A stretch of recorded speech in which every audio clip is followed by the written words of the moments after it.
lo que sientes, lo que piensas. Hablamos claro, sin censura ni promesas. ¿Qué tal? ¿Cómo están? Ya estamos en nuestro segmento de podcast. El día de hoy vamos a hablar de un tema importantísimo, porque es el acceso de los adolescentes a la pornografía. Cada vez es más temprano e incluso existe una distorsión de lo que realmente son las relaciones sexuales cuando ellos tienen acceso a estos videos. Entonces, para hablar del tema, estamos ya con la psicóloga Cata Urquizo, ella es especialista también en adolescentes, con quien quiero poner este tema sobre la mesa. Cata, bienvenida. Gracias, Elsie. Como siempre, estos temas importantísimos para acompañar a nuestros adolescentes y a nuestros niños, además. Bueno, yo decía que existe distorsión, cada vez es más temprano el acceso de los adolescentes a la pornografía y también va de la mano por la falta de una educación sexual real a nuestros adolescentes. ¿Qué problemas se pueden presentar cuando ellos empiezan a consumir estos videos? Primero tenemos que tener claro que hay una exposición terrible hoy en día al tema de la pornografía. Hay datos estadísticos que nos pueden espeluznar. El 23% de adolescentes consume pornografía a diario. Hay una organización que se llama Save the Children que nos dice que a partir de los 8 años ya hay una exposición a la pornografía casi en el 45% de niños. Imagínate esos 8 años de edad, ¿no? Entonces, ¿qué produce? Produce algunas cosas. Uno, genera, si son niños muy pequeños, una ansiedad terrible porque se enfrentan a algo que su cerebro no está maduro para comprender. Y que no lo procesan todavía porque no saben realmente qué es lo que están viendo. Sí, no saben qué es lo que están viendo y su cerebro no está maduro para el tema. Y en los adolescentes genera una idea de que esas son las relaciones sexuales, ¿no? Es un modelo de educación sexual. Y les genera una distorsión absoluta. Creen, además, hay una situación muy agresiva en las relaciones que se ven en pornografía y consideran que de la misma manera deben ser sus futuras relaciones sexuales. Entonces se empieza a ver al otro no como un sujeto de amor, sino como un objeto que se relaciona solo en el uso del cuerpo. Entonces deja secuelas importantísimas. Este acceso a temprana edad a la pornografía también puede ir de la mano de que los padres y los centros educativos, porque hoy en día muchos de ellos sí se preocupan por darles una educación sexual, pero de la mano de lo que en casa están también recibiendo esa información, ¿no? Tal vez nos da vergüenza un poco tocar ese tema con nuestros hijos o tratamos de por encimita nomás y ellos ya hacen un clic en la computadora y ya tienen un abanico de información. Mientras que nosotros que somos los llamados a explicarles, nos da vergüenza y a veces evadimos. Sí, no es un tema al que estamos acostumbrados. A nosotros no nos educaron en sexualidad. Y además, cuando tratamos de hacerlo, estamos equivocados. Educar en sexualidad no es solamente hablar de sexo, no es solamente hablar de pornografía. Por eso la educación sexual debería empezarse desde muy temprana edad, dándonos cuenta que todo lo que hacemos en el ámbito familiar es parte de la educación sexual. Hacer educación sexual es hablar de cuerpo, es hablar de identidad, es hablar de cómo nos relacionamos con los otros, es hablar de respeto y de límites.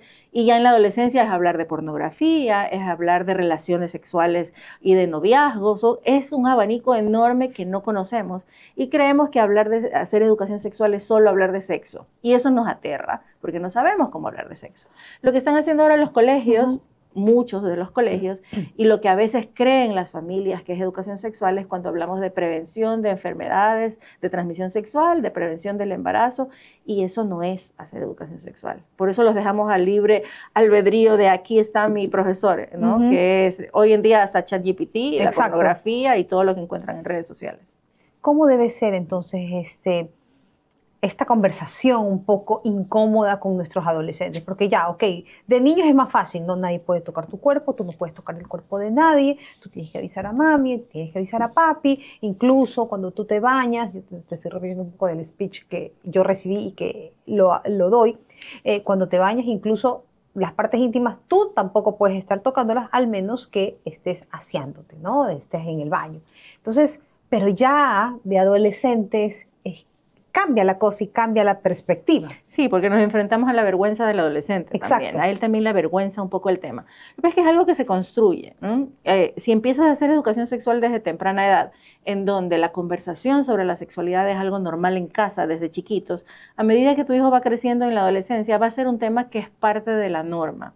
se va a sustentar en la comunicación que haya en la familia. Si tenemos padres con los que se puede conversar de todo, son padres con los que se puede conversar también de sexualidad. Si tenemos padres que más bien ponen una barrera en la comunicación, son padres obviamente con los que no voy a hablar de sexualidad. Entonces ese es un primer paso, que no quita la vergüenza igual, porque a pesar de que haya un buen sistema de comunicación, para el adolescente es un tema vergonzoso. Entonces, ¿cómo podemos nosotros afrontarlo? Empezando a hacer preguntas, no los vamos a sentar a nuestro hijo y, ok, hijo, hoy día vamos a hablar de pornografía porque lo vamos a avergonzar y no va a decir ni una palabra.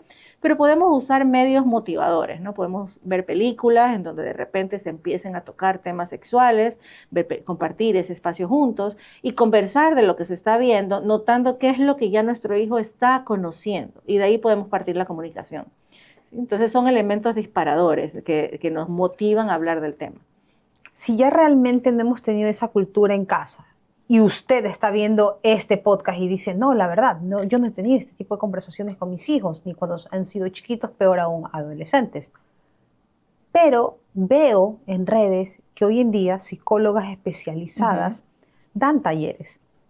O sea, es como que los papás damos un preámbulo y como nos sentimos avergonzados, mandamos a estos talleres. Y claro, ellos escuchan las explicaciones, regresan a casa y te cuentan, mami, ¿sabías que esto? Sí. Y tal vez eso te puede ayudar a que, ok, ya le dieron, ahora sí, sentémonos y conversemos. Puede ser tal vez. También es otro elemento disparador, pero siempre tenemos que trabajar nosotros con nuestra propia vergüenza primero, ¿no? Ahorita que inclusive tú lo comentabas, ponías las facciones como lo hubieran puesto los papás, ¿no? Uy, ahora llegan mis hijos y me preguntan sobre esto, sobre el embarazo, sobre las relaciones de pareja, etcétera, y ahora cómo yo abordo el tema. Eso pasa en los papás, tienen mucho miedo, entonces mandan a que sea otro el que aborde la situación, pero al regresar ellos deben haber tenido el espacio de tiempo para trabajar sobre sus propios miedos y vergüenzas. Es súper importante, de ahí parte todo. Podemos de repente no haber abordado los temas y encontrarnos con nuestro hijo viendo pornografía. Si nuestro miedo al respecto no ha sido trabajado, si no nos damos ese espacio de pausar un momento y trabajar nuestra propia angustia sobre el tema, vamos a irrumpir sobre ese niño de una manera agresiva, satanizando inclusive lo que está haciendo, lo que puede crear inclusive una situación frente a la sexualidad difícil en él. Tenemos que trabajar eso y abordar eso de una manera más consciente. O sea, prepararnos. Entonces, esto siempre parte de que nosotros estemos en un control absoluto de nuestras emociones frente a lo que vamos encontrando. Tú acabas de decir algo, satanizar. Es que en hogares sí, incluso no tanto por vergüenza, sino que evitan hablar eso porque eso está mal, porque eso es malo, cuando en realidad es algo natural, es parte del ser humano. La cosa es saber los tiempos adecuados y inmerso el respeto y los límites. Sí. Eso es otra cosa. Totalmente. La gente siempre ha puesto una asociación entre las relaciones sexuales y eso está mal, ¿no? O es escondido, algo de lo que no se habla. Si es algo de lo que no se habla es porque está mal. Entonces eso es con lo que hemos criado a muchas de nuestras estructuras familiares. Es que viene, yo creo que desde atrás, desde nuestros abuelos, bisabuelos. Cuidado con andar haciendo la maldad. O sea, desde ahí, ¿no? La maldad. Sí, la maldad, sí. Y si ya hablas de sexo, eres una persona vivida, ¿no? O sea, sí, viene desde allí. Pero ya no es así. Y la verdad es que nunca ha sido así, ¿no? Siempre ha sido muy escondido el tema.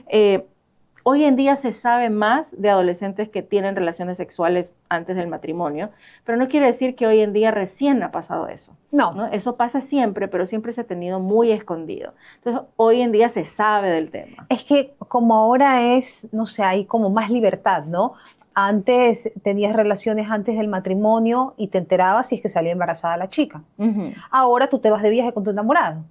Claro, sí. A vista y paciencia de los padres de las dos familias. Sí, te vas de viaje, no lo hacen a los 13 años, pero ya a los 18, 19, 20 años dices se fue de viaje con su enamorado. Exacto. Pero la realidad es que las relaciones sexuales empiezan desde los 13 años ya en un altísimo porcentaje.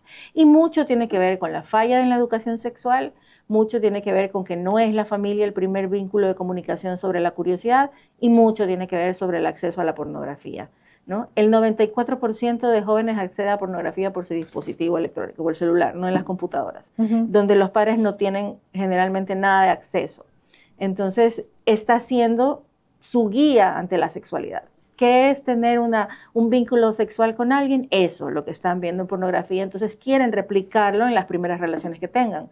Cuando realmente la relación sexual empieza por el vínculo personal, por ese vínculo en donde yo veo otro sujeto frente a mí, no un objeto nada más de la sexualidad. ¿Qué podemos hacer los padres frente a esto? Uno, normalizar el conversar del tema. De allí normalizar, o no, más que normalizar, trabajar nuestras emociones frente al tema. Debemos estar tranquilos de que hablar sobre sexualidad no es hablar algo malo. Normalizarlo quiere decir empezar a hacerlo desde temprana edad. Si ya no lo hicimos, como tú decías hace un rato, uy, ahora yo soy una mamá de una hija de 15, ya no lo hice antes, ya me fregué. No, empecemos a hacerlo. ¿Cómo? Trabajemos sobre nuestros miedos y usemos estos elementos que hoy en día hay un montón en el ambiente. Hay películas, hay podcasts, hay artículos con los que yo puedo sentarme a mi hija a conversar. Puedo hablar hasta de las canciones que escuchan. Si yo escucho canciones, el reggaetón es una música muy sexualizada. Puedo sentarme a escuchar inclusive eso y hablar de sexo. E incluso los escuchamos a veces cantar unas letras que ni siquiera saben lo que están cantando. Sí, así es. Entonces, y de allí podemos usar esos ganchos de que son parte además de su mundo para conversar sobre el tema. Pero no lo vamos a lograr si no trabajamos sobre nuestros propios miedos primero. Entonces, hay que empezar a abordar esas cosas y no ponerle etiqueta de eso está mal, ¿no? Debemos partir de la pregunta, ¿no? De qué es lo que sabes al respecto y qué te parecen estas canciones y por qué lo hacemos así. Y de ahí podemos partir una buena comunicación y enseñanza. Mire, la educación sexual no debe ser una responsabilidad de los colegios. Debe el colegio ser un apoyo de la relación sexual, sí, un acompañante. ¿Por qué? Porque es un hecho normal, sucede en muchos ámbitos como lo que te estaba diciendo, no es solo hablar de sexo, pero es un hecho que parte de los valores de las familias. Una familia puede hablar el tema de la sexualidad de una manera y otra familia de otra manera porque también se conecta con sus valores. Y eso no puede ser algo que sea el colegio quien lo decida. Y yo creo que sí advertirle a nuestros hijos de estos temas, no lo hables en escuela, ni con tu mejor amigo, ni con tu mejor amiga, porque ahí viene, a la final en esta familia se lo dijo de una forma y empiezan a crearse los conflictos o empiezan las dudas, ¿no? Sí. A mí mi mamá me dijo tal cosa. Sí, quizás no decirle no lo hables, sino porque cuando ponemos una prohibición sobre el tema, no los ayudamos a que lo normalicen, que es lo que yo decía. ¿No? Es un tema que debemos normalizar de hablar.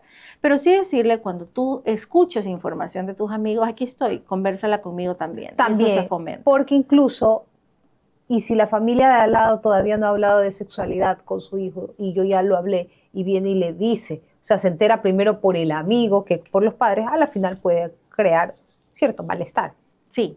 Y hoy pasa eso, o sea, si tú te sientas a conversar, los padres que no lo hayan hecho todavía, si empiezan con algún elemento a hablar de los hijos del tema, se van a dar cuenta que saben muchísimo que ellos no sabían que sus hijos sabían. Exacto. ¿No? Porque hay muchísima información en el medio, pero es importante que entonces, a base de las preguntas, nos demos cuenta dónde está mi hijo teniendo el conflicto, qué es la información que tiene, cómo puedo guiarlo.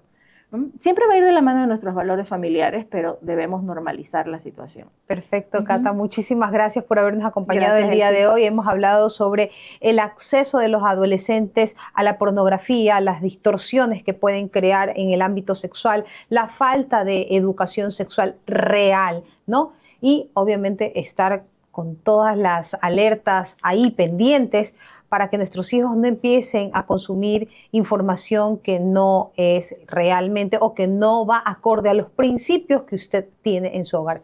Gracias nuevamente, Cata, por habernos acompañado. Hacemos una pausa y ya volvemos con más aquí en Sin Peros ni Rodeos. Decimos lo que importa sin tanta vanidad. Vamos directo sin perder la dirección. Te hablamos de frente sin